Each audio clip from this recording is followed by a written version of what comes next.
Hello મારી YouTube family, કેમ છો બધા? હોપ બધા મજામાં જશો and welcome back to our new blog. તો આજના નવા બ્લોગમાં તમારું સ્વાગત છે. તો આજે અત્યારે મેં બ્લોગ ચાલુ કર્યો છે બપોર પછીથી 5 વાગે, કેમ કે અત્યારે સિચ્યુએશન એવી છે કે થયું કે ચાલો તમારી જોડે પણ શેર કરું, કારણ કે વાતાવરણ એવું છે, અમારે પરિસ્થિતિ એવી છે, એટલા માટે. તો ઘણા દિવસ પહેલાં મેં બ્લોગની અંદર બતાવ્યું હતું, અમે કોઠીંબાનું કામ કાચરી બનાવવાનું ચાલુ કર્યું હતું. તો ખૂબ જોશથી ચાલુ હતું, જોરશોરથી ચાલુ હતું. તો એની અંદર અત્યારે એવો વળાંક આવી ગયો છે દુઃખદ કે એની વાત પૂછોમાં. તો હું તમને આગળ બ્લોગની અંદર બતાવતી રહીશ. અત્યારે મારે જવાનું છે પહેલાં તો ચા દેવા, અને દુઃખદ વળાંક એવો છે કે અત્યારે વાતાવરણ થઈ ગયું છે વરસાદનું એકદમ, અને અમારી કાચરી 3 જગ્યાએ અલગ અલગ સુકાય છે, 2 જગ્યાએ. તો હવે એને અમારે શું કરવાનું, કેમ કે એ કાચરીને આપણે એક વખત સૂકવી દઈએ પછી એને અડાતી નથી, એને 10 થી 15 દિવસ એમને સૂકવવા દેવી પડે છે, તો જ એ સરસ મસ્ત પોચી અને એકદમ ફૂલેલી ને ખાધા લાયક થાય છે. એને વારે વારે અડીએ ભેગી કરીએ તો સારી નથી થતી, કઠણ થઈ જાય છે. તો એ અમારી એક ખાસિયત છે કાચરી બનાવવાની, કે એક વખત સૂકવી દીધી પછી એને અમે 10-15 દિવસ જ્યાં સુધી ખોખડી ન જાય ત્યાં સુધી એને અમે અડતા નથી, એક જ જગ્યાએ એને સુકાવા દઈએ છીએ, જે સ્થિતિમાં હોય એ સ્થિતિની અંદર. અત્યારે હું પહેલાં તો ચા દઈ આવું અને પછી તમને બતાવું કે બધી પરિસ્થિતિ આખી શું છે. તો બન્યા રહેજો બ્લોગની અંદર. આપણો શોર્ટ બ્લોગ છે, પણ જાણકારી મેળવવા જેવો છે કે અત્યારે આ વરસાદી જે વાતાવરણ થયું છે એના લીધે ખેડૂતને કેટલું નુકસાન થાય છે. એ કેરીવાળા હોય, તલવાળા હોય કે મગવાળા હોય, ગમે એ ખેડૂતે જે પણ પાક અત્યારે વાવ્યો હોય એને કેટલી નુકસાની થાય.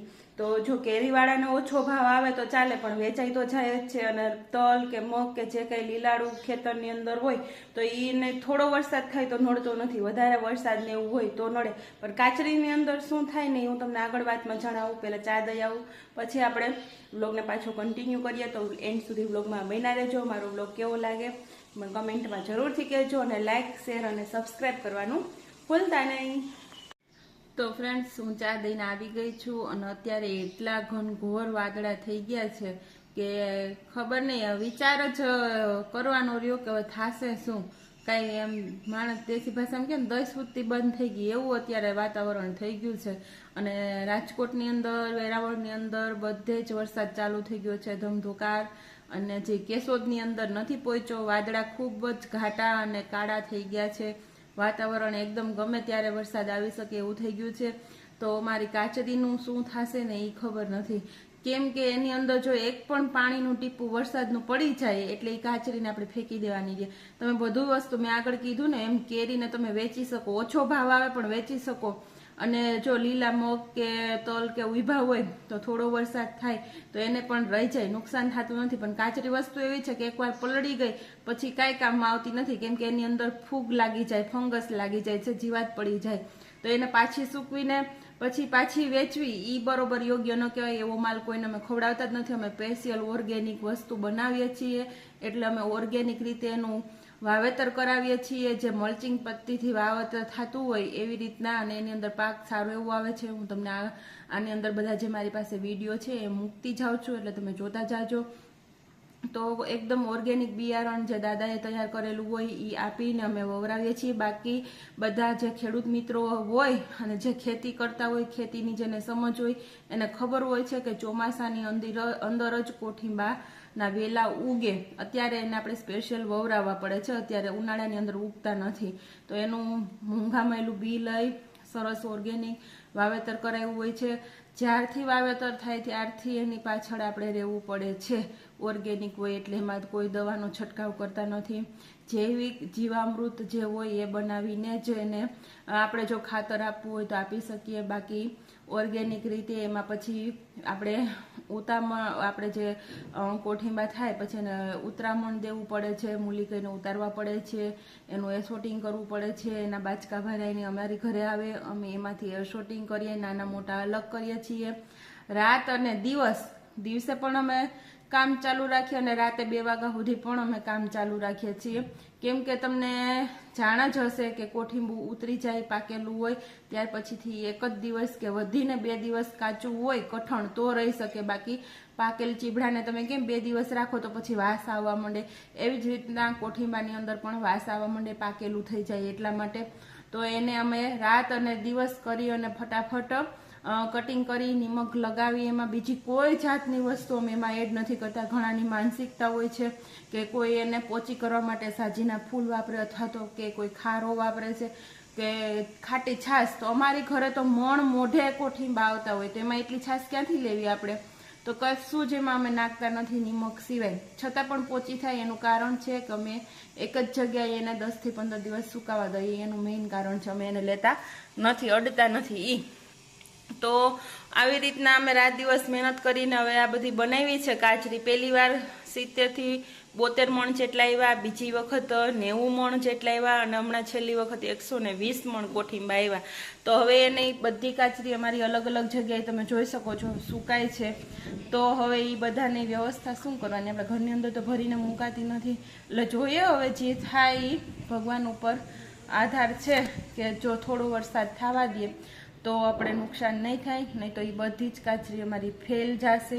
તો એ અમારા કેટલા રૂપિયા જે આપણે મૂલી દઈને કરે, કારણ કે અમે 7 સભ્ય છીએ ઘરની અંદર, તો 2-3 કામમાં આવતા હોય. 4 હું ને અમે તો જાતાય ન હોઈએ, પણ બાકી બધું કામ આપણે માણસો કહીને કરાવતા હોય. તો એના મૂલના ચૂકવા હોય છે આપણે, પછી કોઠીંબાના ચૂકવવાના હોય છે, આપણે બધી વસ્તુ લીધી હોય એનો બધો હિસાબ કરીએ તો ઘણા બધા રૂપિયા એમાં જોઈ જતા હોય છે. પણ જો આ વરસાદ થઈ જાય તો એ આપણે બધું મહેનત પાણીમાં જાય એવું છે. કેમ કે આને પછી આપણે સૂકવી નથી શકતા. હાલો એવું હોય તો આપણે થોડા ઘણા પૈસા મળે કે ઓછા ભાવે આપણે લઈ લેશું, પણ આ બગડી જ જાય. આની અંદર ફૂગ લાગી જાય અને નિમક પાછું વળે એટલે ભેજવાળા વાતાવરણની અંદર કાચરી રહે જ નહીં, એમાં જીવાત પડી જાય છે. એટલે એને ફેંકી દેવાની જ રહે. તો જોઈએ છીએ હવે આગળ શું થાય છે એ. કેમ કે આજના વ્લોગની અંદર મેં આટલી માહિતી માટે જ વ્લોગ બનાવ્યો હતો, એટલે તમને લોકોને ખબર પડે.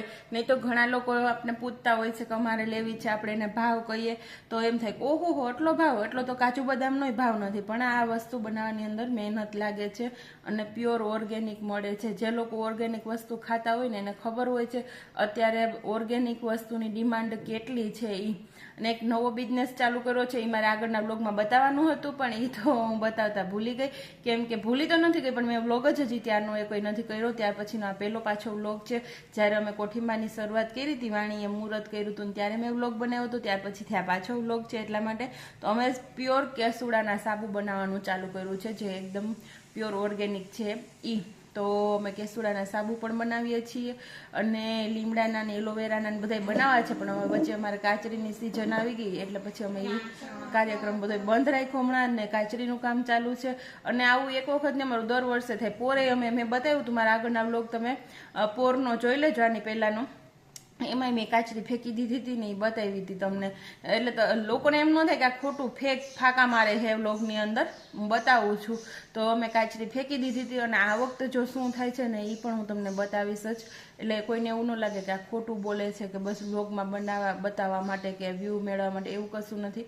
ફેંકી દીધી હોય તો હું ફેંકેલી પણ બતાવું છું, અને જે કંઈ થયું હોય ને એ વ્લોગની અંદર લાઈવ જ બતાવું છું. વ્લોગ ફેક નથી મારા, બધું જે છે એ જ બતાવું છું ઓરિજિનલ. તો અત્યારે તો બધા ઢાંકવા માટે ગયા છે, કેમ કે એને ભેગી તો કરાતી જ નથી. એટલે તાલપત્રી લઈએ અને એને ઢાંકી દઈએ છીએ, અને જેથી કરીને એને પાણી ના અડે એટલા માટે. પણ જોઈએ છીએ હવે આગળ વ્લોગમાં કે કેવું થાય છે, શું થાય છે. કાલે હું પાછી તમને ટૂંકમાં અપડેટ આપીશ કે કેટલોક વરસાદ એવો કેટલોક નહીં.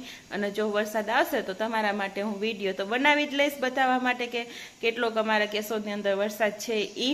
તો ચાલો આજના વ્લોગને તો આપણે અહીંયા માહિતીવાળો હતો એટલે પૂરો કરીએ છીએ. બધા ઉપર ગયા છે, હું પછી ચા દઈ અને આવતી રહી. વાણી હજી સૂતી છે એટલા માટે, અને બધા ઢાકે છે.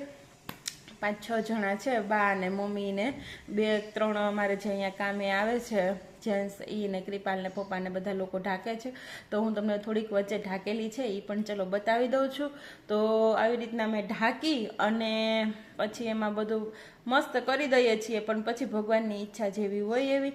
તો ચલો આજના વ્લોગને અહીંયા પૂરો કરીએ છીએ. મળશું આપણે નેક્સ્ટ વ્લોગની અંદર. તો હોપ કે વરસાદ અહીંયા વાવાઝોડું જે છે એ બધું બંધ થઈ જાય તો ખેડૂતને બિચારાને ઉપાધિને જેને થોડુંક થતું હોય એમાંથી ને જો એવું થાય અને વયું જાય તો એને કેટલું દુઃખ થાય એ આપણે સમજી શકીએ, કારણ કે અમારી જોડે પણ એવું થાય છે. એટલા માટે તો બધા મળીને પ્રાર્થના કરીએ કે આ વાવાઝોડું જે વરસાદને બધું કમોસમી વરસાદ છે એ રહી જાય, જ્યારે એની જરૂર હોય ત્યારે પાછા વરસાદ આવી જાય એવી. અને આજના વ્લોગને અહીંયા પૂરો કરીએ. મળીએ નેક્સ્ટ વ્લોગની અંદર. ત્યાં સુધી બધાને bye bye. Take care and જય શ્રી કૃષ્ણ.